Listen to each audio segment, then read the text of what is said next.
Ayun, hello guys. Ayun, magandang umaga, tanghali, gabi sa lahat. Ayan. So, magre-reaction tayo sa mga basher. Ha?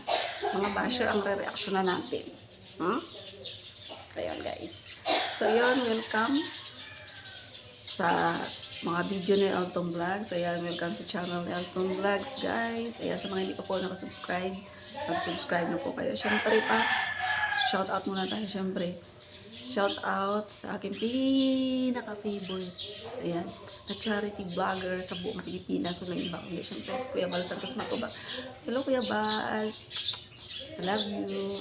Ayan, siyempre pa guys, no. Reaction na natin. Ayan. Si Nanay Cynthia. Ayan. So, mag-iwan bago ang lahat, no. Mag-iwan muna ako ng isang tanong lang. Ayan. Tama ba, no, na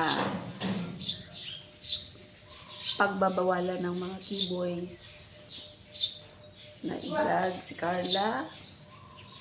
Ano ba? Tama bang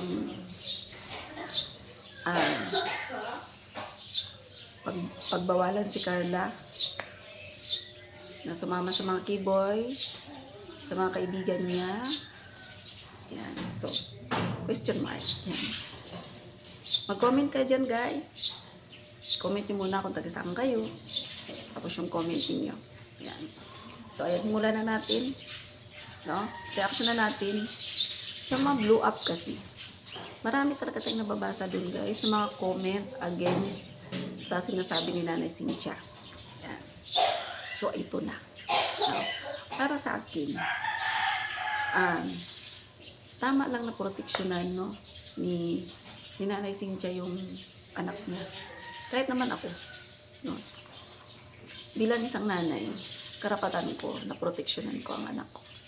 Lalo-lalo na siyempre babae, sa social media.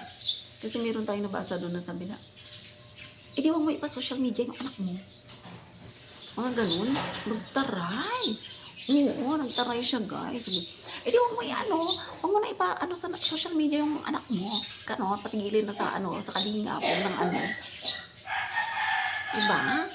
Kasi guys, pag mga ganung comment, hindi kasi ako nagpapatul.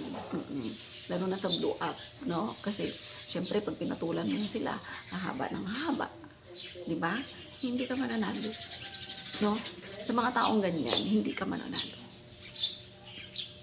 Kasi sarado ang kanilang isipan, no? Pero para sa akin, tama lang na proteksyonan ni Nanay Cynthia yung anak niya.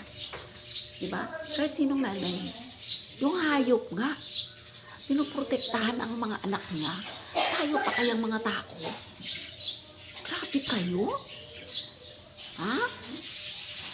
Napakawalang ninyo. Siguro yung nag-comment na yun, siguro yun may anak na siya pero wala siyang pakialam.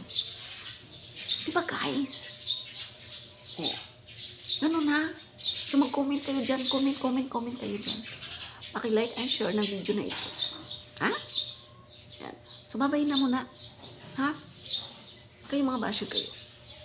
Umayos-ayos kayo ha. Yan. Kung may mga anak kayo, ayusin nyo. Huwag nyo igaya si Carla sa inyo, sa mga anak ninyo. Ha? Babay na! Buisit.